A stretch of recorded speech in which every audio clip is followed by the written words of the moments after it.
2 जनवरी 2023 को दिल्ली के मंगोलपुरी इलाके में रहने वाली तकरीबन 53-54 साल की एक महिला अचानक अपने घर से गायब हो गई।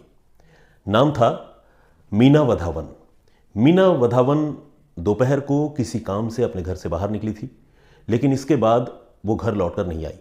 जब शाम गहराई, रात हो गई तो घर वाले परेशान हुए। उन्होंने मीना को फ़ोन करना शुरू किया, मगर हैरानकुन तरीके से उनका फ़ोन भी लगातार स्विच ऑफ आ रहा था। घर वालों को समझ में नहीं आ रहा था कि मीना कहाँ जा सकती हैं। पहले तो लोगों को लगा कि शायद कहीं चली गई होगी, मोबाइल फ़ोन स्विच ऑफ हो गया होगा। देर तक वो इंतज़ार करते रहे, लेकिन जब न तो मीना ने फ़ोन किया, न उनका मोबाइल फ़ोन स्विच ऑन हुआ, तो फाइनली घर वाले पुलिस के पास पहुंचे और उन्होंने मीना की गुमशुदगी की रिपोर्ट मंगोलपुरी थाने में दर्ज करवाई। पुलिस ने भी घर वालों से पूछताछ की कि मीना जी कहाँ जा सकती हैं, उनका किन के साथ उठना बैठना है, क्या करती हैं। लेकिन तमाम पूछताछ और तमाम सवालों के बाद भी पुलिस घर वालों के जवाब से कुछ ऐसा आइडिया नहीं लगा पाई कि मीना की गुमशुदगी के पीछे कौन सी वजह हो सकती है। अब मोटे तौर पर 2-3 चीजें थी जिस पर पुलिस सोच रही थी। अगर मीना अपने घर वालों से नाराज थी और उनसे बगैर बताए कहीं घर से बाहर चली गई थी, तो फिर ये एक वजह हो सकती थी। इसके लिए पुलिस ने घर वालों से पूछताछ की, लेकिन घर वालों ने कहा कि नहीं, मीना जी बहुत खुशहाल जिंदगी जी रही थी और घर में सारे लोगों से उनका रिलेशन जो है बहुत बढ़िया था। वो बिल्कुल नाराज नहीं थी और उनके कहने का मतलब यह था कि उनके साथ मीना का कोई प्रॉब्लम नहीं है। दूसरी वजह यह हो सकती थी, पुलिस को लगा कि अगर मीना को किसी ने अगवा कर लिया तो फिर जाहिर सी बात है अगवा करने के पीछे कोई मोटिव होगा। यूं ही कोई किसी को अगवा नहीं करता। अगर कोई रुपए पैसे की वसूली या फिरौती जैसी कोई बात होती तो किसी न किसी तरीके से किडनैपर्स जो है वो घर वालों को फ़ोन तो ज़रूर करते, उनसे बातचीत करने की कोशिश करते, लेकिन इस तरह का भी कोई हेडवे या कोई क्लू न तो पुलिस के पास मिला, पुलिस को मिला, और न ही घर वालों ने ऐसी कोई बात पुलिस को बताई। कुल मिलाकर 2 जनवरी के बाद 3, 4, 5, 6 लगातार दिन गुजरते जा रहे थे, लेकिन मीना वधावन की गुमशुदगी का रहस्य जो है वो जस का तस था, सुलझने को तैयार नहीं था।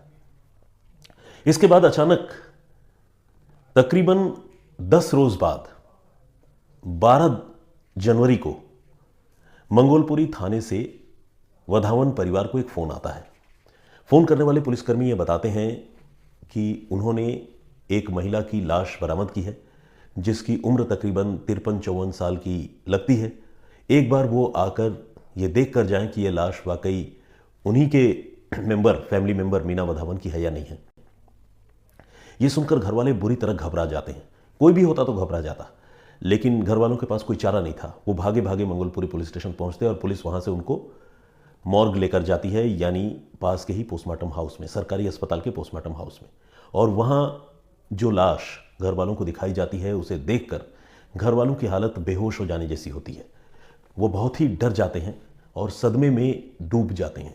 वजह ये कि ये लाश मीना की ही थी और मीना की लाश की हालत इतनी बुरी थी कि उस पर नज़रें टिका पाना भी मुश्किल हो रहा था और उसके पास खड़ा हो पाना भी मुश्किल हो रहा था, क्योंकि लाश काफ़ी सड़ चुकी थी, म्यूटिलेटेड कंडीशन में थी। और लाश के इतने सड़ने के पीछे की जो वजह फौरी तौर पर समझ में आती है वो ये कि मीना की लाश बेशक तकरीबन 10 रोज़ बाद पुलिस ने बरामद की हो, लेकिन मीना का कत्ल जो है शायद उन्हीं दिनों के आसपास हो गया था, 2 या 3 जनवरी के आसपास, जब मीना अपने घर से लापता हो गई थी, गायब हो गई थी। पुलिस ने घर वालों को बताया कि मीना की लाश जो है उन्होंने मंगोलपुरी के ही मुस्लिम कब्रिस्तान से बरामद की है। ये लाश कब्रिस्तान में दफन थी और उन्होंने कब्रिस्तान से कब्र खोदकर ये लाश बाहर निकाली है। ये सुनकर घर वाले हैरान रह जाते हैं। उन्हें समझ में नहीं आता कि उनका फैमिली मेंबर जो हिंदू है, उनकी कोई जान ले लेता है या कोई हत्या कर देता है और हत्या करने के बाद लाश जो है वो कब्रिस्तान में दफना दिया जाता है। ये सब कैसे हो सकता है? मतलब इसके पीछे क्या कहानी है? क्योंकि आमतौर पर अगर कोई किसी की जान भी लेता है तो लाश जो है कब्रिस्तान में नहीं दफनाता, वो या तो ले जाकर लाश को किसी सुनसान जगह पर ठिकाने लगाता है, या फिर आपने आफ्ताब वाला केस भी देखा है। इस तरह के न जाने कितने केस होते हैं कि जो कातिल होते हैं वो सबूत मिटाने के लिए लाश के कई टुकड़े करते हैं, अलग अलग जगह बिखेर देते हैं ताकि लाश बरामद ही न हो पाए। लेकिन यहाँ तो मीना का कत्ल हुआ और कत्ल होने के बाद लाश जो है वो कब्रिस्तान में ले जाकर दफना दिया गया। ये बड़ी अजीब सी बात थी, घर वालों को कुछ समझ में नहीं आ रहा था। असल में ऐसा नहीं कि लाश पुलिस को अचानक मिल गई और पुलिस ने वो लाश खोद के बाहर निकाल ली, बल्कि पुलिस ने उस लाश को ढूंढा, कातिलों को पकड़ा और कातिलों की निशानदेही पर वो लाश बरामद हुई। लेकिन मीना का कत्ल कैसे हुआ, किसने उनका कत्ल किया, कैसे वहां लाश दफनाई, ये सब अब सिलसिलेवार तरीके से मैं आपको बताऊंगा। 2 जनवरी की दोपहर को जब मीना गायब हुई और इसके बाद जब पुलिस ने मामले की छानबीन शुरू की तो पुलिस को, जैसा कि मैंने आपको बताया, कि कोई हेडवे, कोई सुराग पुलिस को नहीं मिल पा रहा था। इसके बाद पुलिस तो खैर मामले की जांच कर ही रही थी। जांच करते करते पुलिस ने यह तय किया कि वो मीना के मोबाइल फ़ोन को सर्विलांस पर लगाएगी और ये देखेगी कि उनका मोबाइल फ़ोन स्विच ऑन होता है या नहीं। लेकिन उससे पहले उन्होंने ये भी तय किया कि वो मीना के मोबाइल फ़ोन की CDR यानी कॉल डिटेल रिकॉर्ड निकाल कर चेक करेगी कि मीना की आखिरी वक्त पर किन किन से बात हो रही थी और वो कहाँ गई थी। तो पुलिस ने जब ये एफर्ट की, पुलिस ने जब ये कोशिश की तो उसका नतीजा सकारात्मक हुआ।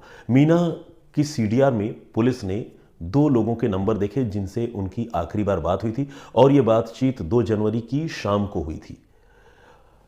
पुलिस ने जब इन दोनों नंबरों का लोकेशन ट्रैक किया और मीना के मोबाइल फ़ोन की लोकेशन ट्रैक की तो पुलिस ने यह भी देखा कि इस बातचीत के बाद ये दोनों मोबाइल फ़ोन जो है वो मीना के मोबाइल फ़ोन के आसपास ही नज़र आ रहे थे। कहने का मतलब ये कि मंगोलपुरी के जिस टावर से मीना के मोबाइल फ़ोन की लोकेशन शो हो रही थी, ठीक उसी टावर से ये दोनों मोबाइल नंबर के लोकेशन भी शो हो रहे थे एक पर्टिकुलर जगह पर। यह बात इसकी तरफ इशारा कर रही थी कि जो लोग जिन्होंने मीना से आखिरी दफ़ा बातचीत की थी उन्होंने सिर्फ फ़ोन पर बातचीत नहीं की थी बल्कि वो फिजिकली भी मीना के पास ही मौजूद थे, उनके इर्द गिर्द मौजूद थे। अब पुलिस ने इन दोनों लोगों के बारे में पता करना शुरू किया।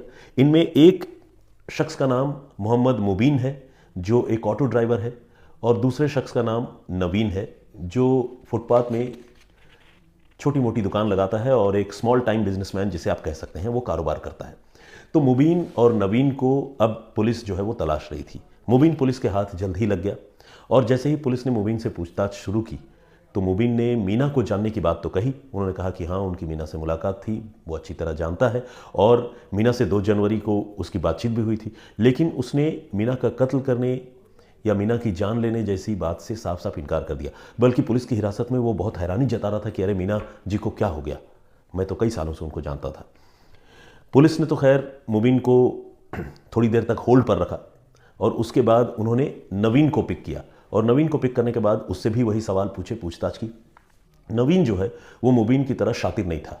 नवीन से जब पूछताछ हुई तो उसने न सिर्फ मीना को जानने की बात कही बल्कि पुलिस की सख्ती और पूछताछ के सामने टूटकर उसने ये कबूल कर लिया कि उसने ही मीना का कत्ल किया है और ये कत्ल उसने अकेले नहीं किया बल्कि उसके साथ मुबीन भी था और उनके साथ उनका एक और जानकार या दोस्त जो भी कह लें रेहान, वो भी था। तो कुल मिलाकर 3 लोगों ने मिलकर 2 और 3 जनवरी की दरमियानी रात को मीना वधावन का कत्ल कर दिया था। अब पुलिस ने मुबीन को फिर से पकड़ा क्या, वो हिरासत में था ही, उसे पुलिस ने छोड़ा नहीं था क्योंकि वो रडार पर तो था ही मोबाइल फ़ोन के लोकेशन की वजह से, बेशक वो कबूल नहीं रहा था। तो खैर अब जब पुलिस ने दोबारा मुबीन से पूछताछ की और इस बार सख्ती से पूछताछ की तो मुबीन ने भी, उसे भी पता चला कि नवीन जो उसका साथी है उसने ये जुर्म कबूल लिया है, तो उसके पास भी कोई चारा नहीं था जुर्म कबूल करने के सिवाय, और उसने मान लिया कि उसने नवीन और रेहान के साथ मिलकर मीना की उस रात हत्या कर दी थी। और न सिर्फ हत्या कर दी थी बल्कि हत्या करने के बाद 2 और 3 जनवरी की दरमियानी रात को वो मीना की लाश को ले जाकर कब्रिस्तान में दफना कराए थे। हुआ ये कि उस रोज़ शाम को मुबीन ने मीना को अपने घर पर बुलाया था और घर पर बुलाने के बाद वहाँ नवीन और रेहान के साथ मिलकर उन्होंने मीना की गला घोंटकर हत्या कर दी थी। हत्या करने के बाद लाश जो है उसे निपटाना एक बहुत बड़ी चुनौती थी, तो मुबीन ने अपना दिमाग दौड़ाया। वो एक ऑटो ड्राइवर है, उसके पास एक ऑटो है। उसने आधी रात को ही रेहान और नवीन के साथ मिलकर मीना की लाश अपने ऑटो में लोड की, लादा और उसके बाद वो निकल गया सीधे मंगोलपुरी के मुस्लिम कब्रिस्तान तक। वहाँ जाकर मुस्लिम कब्रिस्तान का जो केयर टेकर था उससे इन तीनों ने ये कहा कि उनके हाथों इस महिला का कत्ल हो गया है, लेकिन वो लाश इधर उधर नहीं फेंक सकता, नहीं ठिकाने लगा सकता, इस लाश को वो कब्रिस्तान में दफनाना चाहता है। तो केयर टेकर जो है वो इस बात के लिए कतई राज़ी नहीं था, लेकिन कहते हैं ना कि पैसे में बड़ी ताकत होती है। इन्होंने उस केयर टेकर को 5,000 रुपये रिश्वत देने की पेशकश की और सिर्फ 5,000 रुपये में उस केयर टेकर का ईमान डोल गया और उसने मीना वधावन जो कि एक हिंदू महिला थी उसकी लाश अपने कब्रिस्तान में दफनाने की सहमति दे दी।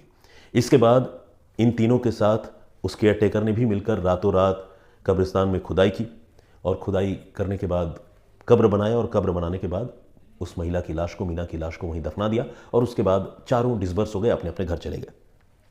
किसी को इसके बारे में कोई जानकारी नहीं थी। लेकिन पुलिस तो ढूंढ ही रही थी जैसा कि मैंने आपको बताया, और पुलिस ने ढूंढते ढूंढते जब मोबाइल फ़ोन के ज़रिए इन लोगों को ट्रैक किया, फिर इनसे पूछा, तो ये सारी कहानी का खुलासा हो गया।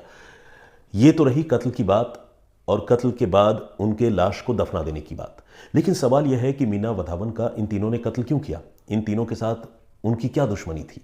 और कत्ल तो किया, लेकिन कब्रिस्तान में ले जाकर लाश क्यों दफनाई?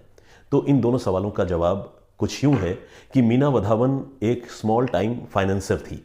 कहने का मतलब ये कि वो जहां रहती थी मंगोलपुरी में, अवंतिका एन्क्लेव में, उसके आसपास के इलाके में वो लोगों को ब्याज पर रुपए दिया करती थी। और ये ज़्यादातर बोरोवर जो हैं, लोन टेकर, लोन लेने वाले जो लोग थे, वो गरीब तबके के लोग थे जो छोटा मोटा काम करते थे। ऑटो ड्राइवर हो गया, कोई प्लम्बर हो गया, सब्जी की रेहड़ी लगाने वाले हो गए। तो नवीन, मोबीन और रेहान, ये तीनों लोग भी इसी तबके से आते हैं। इन्होंने अलग अलग वक्त पर मीना से कुछ रुपए उधार ले रखे थे, लेकिन ये रुपए वो मीना को वापस नहीं लौटा पा रहे थे।